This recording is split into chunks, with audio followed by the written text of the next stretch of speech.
I think Trump's a great president. What's his biggest accomplishment? Making America great again. What's great about America right now? Gas prices went down. Gas prices are higher right now than they were at the end of the Biden-Harris administration. So what's great? Tell me, what's great about America right now? We're friends with half of the allies that we had with Biden. We have literally destroyed relationships with our allies because Trump's threatened to annex Canada, Greenland, Panama. Trump has also gone to war with Iran, which has distanced us from our allies. Our country's safer. He got rid of the illegals, the Mexicans, and the people that I'm not be in our hearing. country. You know that mass deportation doesn't reduce crime, right? According to the Cato Institute, it doesn't. And actually, undocumented immigrants, they commit multiple times lower rates of violent crime, drug crime, property crime in the country compared to natural-born U.S. citizens. Would you like to try again? What's so great about this country right now under Trump? Hold on, I gotta think because there's plenty of things, but I gotta pick one. Yeah, go ahead. Plenty. Like the tariffs, like the trade in American industry. You know that we've seen a decline in real domestic manufacturing investment every single quarter of Trump's administration so far? Did you know that we've seen prices go up, inflation go up higher than what it was at the end of Biden's administration? Did you know that unemployment's also gone up? We've seen slower real GDP growth, slower real median wage growth. Yikes. US News won't show you this, but I will. For the first time ever, more countries around the world viewed the US negatively than positively. Wanna guess why? The 2025 Democracy Perception Index surveyed over 110,000 people in 100 different countries, and the results are not great for the US. America's global image has collapsed. In fact, even China is viewed more positively than the United States around the world. The US dropped from 22% approval rating last year to -5% this year. According to this index, Donald Trump is the least liked public figure. Only 27% of the people polled view him positively, even ranking below Vladimir Putin. And when asked why, former NATO Security General said, "It's no surprise that opinions have slipped, even among people like me who have spent their lives admiring the United States and what it stood for." He then went on to say that America's credibility is collapsing, and the reason is Donald Trump. He cited Trump's trade wars, bullying allies, engaging in, quote, chaotic diplomacy. And he's right. Sadly, the U.S. is no longer the democratic model to follow. What do you guys think? The president has hurt us. I travel the world. I'll hit 40 cities over a 2.5-year period of time. And when I talk to people around the world, you pick the location. If they're not talking in front of a camera and they're talking privately, they're negative on what the president's doing. They're negative on international reputation, international standing that the United States has right now. And they feel that they've lost some level of trust in the U.S.'s ability to stick by its allies. I mean, the president is going after Canada. He's going after Europe. He's attacking, I guess, Greenland. I guess he wants to own Greenland. He's going after the Panama Canal. He's shooting at innocent fishermen off the coast of Venezuela and Colombia. And the Colombia president said, "Hey, you just killed, without any due process, one of our innocent fishermen." And the president said, "Okay, well, I'm going to cut your aid now because you've outed me." So this is the stuff that's going on. It hurts America's reputation. It hurts our standing. Alright, so Americans think that Americans' image is becoming a topic of global conversation. In this video, we'll look at the reaction of some Trump voters who believe the United States is being mocked and losing respect abroad, and why they are questioning how the country is now viewed around the world. Let's watch some of these clips. Please don't forget to like the video, subscribe to the channel, and let me know your thoughts in the comments. Let's get into it, guys. Donald Trump is making countries around the world lose respect for the United States, and here's why. He hasn't even been back in office for over a month, but he's already embarrassed the US on the world stage, and here are several reasons why. In Canada, the United States national anthem now gets booed on a regular basis during sporting events, concerts, etc., all because Trump has disrespected Canada by calling them the 51st state of America and has threatened major economic tariffs on their entire country. In Mexico, Mexico's President Claudia Sheinbaum is now calling for companies not to do business with the United States, and she's actually pressuring Donald Trump and the United States government to take action to stop crime happening in Mexico due to U.S. weapons. And across Europe, J.D. Vance's speech in Munich, Germany, where he basically said that the United States was not going to help Europe anymore, that has completely alienated the United States on the world stage and is essentially breaking down alliances with some of our most important allies. How long do you think it'll take for the world to trust the United States again? On July 24th, the United States voted against extending Volker Turk's term as the United Nations High Commissioner for Human Rights. 144 countries supported it, including China. France posted this on X. The U.S. used to be a beacon of human rights. Not anymore. Today, it stands alongside North Korea, Nicaragua, Mali, and Russia, isolated. And the world no longer listens to it. Then they added the hashtag America Alone. Donald Trump, his administration, and the Republican Party have done so much damage to the reputation of the United States. It could take decades for the country to be trusted again. History shows us how long this takes. After Nazi Germany was defeated in 1945, it took a decade for Western governments to trust West Germany enough to admit it to NATO. However, for private citizens in Israel and Eastern Europe, full trust and moral reconciliation took over 20 years. The core problem America faces today is structural instability. When Joe Biden was elected, the world treated Trump's first term as a temporary aberration. The fact that Trump won a second term proves that every 4 years, the world now expects a potential Trump 2.0, or someone even worse. Even if a reasonable president wins in 2028 and begins to restore international agreements, world leaders now know that 4 years later, Tucker Carlson, Nick Fuentes, Candace Owens, Elon Musk, or Donald Trump Jr. could take power and tear everything down again. In 2022, 83% of Canadians considered the United States a reliable partner. Today, only 35% do. Canadians now view China more favorably than the U.S. For those of you that did vote for Donald Trump, is this what you expected? Let me know in the comments. Nations are like people in that they develop a reputation. Most nations that don't have power say things, but they don't follow through. Iraq under Saddam Hussein is a classic example, threatening untold devastation and doing little. Russia follows the same pattern. Putin blusters about red lines that cannot be crossed and backing down as they're crossed. This pattern repeats across geography and time. On the other end of the spectrum are nations like the United States, which deliver on threats often enough that adversaries take them seriously. But Trump and the Republican administration have reversed that. Trump says he will do something, and then he often backs down. In fact, it happens often enough that the Americans have a term for this: taco. Trump always chickens out. Trump said he would take over Gaza. Then he met resistance and backed down. The same pattern happened with Greenland, his Panama Canal seizure, the very major attack on Iran, Trump's Liberation Day tariffs, the Canadian-Mexican 25% tariffs, the EU 50% tariffs. The list gets long. Bottom line, it took decades for the U.S. to build its powerful reputation, and Trump and the Republicans have destroyed it in just 16 months.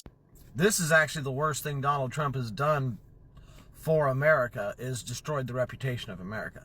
And you know that's true because if you look historically throughout U.S. history, anytime the stock market is crashing like it has the last week or so, the bond market skyrockets. Because as people sell their stocks, they tend to move their money into treasury bonds because it's considered safer, because people have faith in the U.S. government. Something really weird has been happening with this last stock market drop. The U.S. Treasury bond market is not going up. As a matter of fact, it went down because people don't have faith that the U.S. government is trustworthy anymore. That is terrifying. Like, that is what will lead to the U.S. dollar no longer being the reserve currency. People don't realize, like, China has like $700 billion of U.S. Treasury bonds. If they drop all those onto the market, the entire U.S. economy will collapse because the U.S. dollar will lose most of its value because all the other countries will dump theirs too. That's way more dangerous to the American people than just a recession. If people don't trust the U.S. government to pay its bonds, that's it. We're done. So I asked, will the rest of the world ever forgive us for electing someone like Donald Trump? Japan. Not a chance. Trump is just the symptom. From now on, any long-term deal with the United States needs a moron premium in case you elect someone even worse in the future. Netherlands. It's not just Trump. There are 75 million of him that can't be trusted. It will take generations if it is ever restored. France. It's not so much just the election, it's everything that wasn't done to stop him. The United States is lawless. Owie. Remember that the question was, would the world forgive us? Great Britain says, sure, as quick as the rest of the world forgave Germany in 1941. France. U.S. today reminds one of the crumbling empires before the world wars. Arrogant, deaf to the world's anger, convinced of their own invincibility. History doesn't lie. Empires fall, and it's never the outsiders who bring them down first. It's the rot inside. America should stop blaming everyone else and start taking a long, hard look in the mirror. There's a trend right now in Europe of ditching American products. No Coca-Cola, no Oreos, no Philadelphia cream cheese. That's because the Trump administration is making it more expensive for Europe to sell things to the US, possibly hurting European businesses. Here in Germany, this many people said they'd rather not buy American products right now. And Facebook and Reddit groups have reached hundreds of thousands of members in total. In Denmark, where emotions are running especially high due to Trump's promise to take over Greenland, some supermarkets are even labeling European-made products so that people can avoid US brands more easily. And while it's hard to find concrete data on whether these boycotts work, Tesla, which is closely linked to Trump through Elon Musk, has seen a drop of this much in European sales. What do you think of boycotting? Hi Donald, a Canadian woman here. I see what you did to Jasmine Mooney. You detained her, you humiliated her, and you terrorized her. I, along with millions of other Canadian women, will not stand for it. You think you know Canada. You throw out names like Gordie Howe and Wayne Gretzky. Sure, they're great hockey players, but so too are Hayley Wickenheiser and Marie-Philippe Poulain. And while we're at it, Canada's a soccer nation too. Christine Sinclair isn't just Canada's best soccer player, she's the best in the world. Arts and entertainment, we have Margaret Atwood, Celine Dion, and Sandra Oh. Now somebody you may not have heard of is Viola Desmond.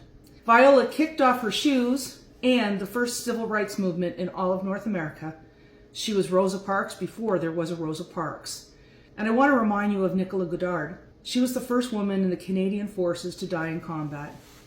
And Donald, she died fighting in Afghanistan, supporting American troops against the very terrorists who attacked your soil on 9/11. We are accomplished and kind. But Donald, we also make big decisions. Did you know that Canadian women account for 75% of all consumer spending in Canada? Canadian women have a $1.2 trillion influence on our economy. We choose the vacations, we pick the brands, and we invest in the future. But here's the thing, Donald. We don't invest in bullies. And Donald, don't forget, we've been here before. Laura Secord, a woman with no title, no army, no backing, walked 30 kilometers through enemy lines to warn British forces of an American attack. Donald, a Canadian woman defeated you in the War of 1812, and Canadian women are her legacy. So, before you come for Canadian women again, remember this, Donald. We forgive, but we do not forget. Canada is Washington State, my state's second largest export partner and our largest source of international visitors. And I want you to know this. President Trump's trade war and insults have driven away Canadian visitors to my state and to other states. It has delivered a huge blow to our economy. Passenger vehicle border crossings in my state are down more than 24% in the first 10 months of this year. Spokane, Washington, Eastern Washington, saw a 33% drop in visitors this year. The operator of a ferry between Seattle and Victoria, BC, has been forced to lay off now a quarter of its workforce because ridership is down 30%. In my state, Americans are losing their jobs and our businesses are struggling. And I just really believe, Mr. Ambassador, we should not be picking fights with our close allies and neighbors like Canada. This trade war has been a terrible blow to American small businesses, and I hope it ends. It has to end. If it could end tomorrow, it would be so much better for my state and so many other people. And I want you to know that, especially with Canada. This is hurting my state. Hi lovelies, welcome back to my channel. Before we begin, please don't forget to like this video, subscribe to the channel, and let me know your thoughts in the comments. So today's topic is generating plenty of debates. Some Trump supporters are beginning to question how America is being viewed around the world and whether recent political decisions are affecting the country's international reputation. You know, for many Americans, the United States has always been seen as a global leader. But some people are now wondering whether allies and other countries are viewing America differently than they did in the past. Supporters of Trump or President Trump argue that his policy puts American interests first, right? That it strengthens border security and challenge unfair trade practices. Critics, however, believe that some of his decisions has strained relationship with allies and made American image more controversial on the world stage. What is interesting is that this conversation isn't just happening between Republicans and Democrats. Even among Trump supporters, there are different opinions, right? Some believe the current direction is exactly where America needs to be or where it should be, while others are asking whether the country is becoming more divided at home and facing more criticism abroad. The bigger question is, this isn't just about politics, right? It's about America's future. Can America protect its interests while also maintaining strong relationship and respect around the world? Now, I want to hear from you guys. What do you think? Do you think Americans' image overseas has improved, declined, or stayed the same? I would like you to share your thoughts in the comments. And if you enjoyed this discussion, please don't forget to like the video, subscribe to the channel, turn on your notification for more honest conversation about politics, society, and current events that is happening around the world. Thanks for watching, and see you all in my next video. Bye. Love ya. Mwah.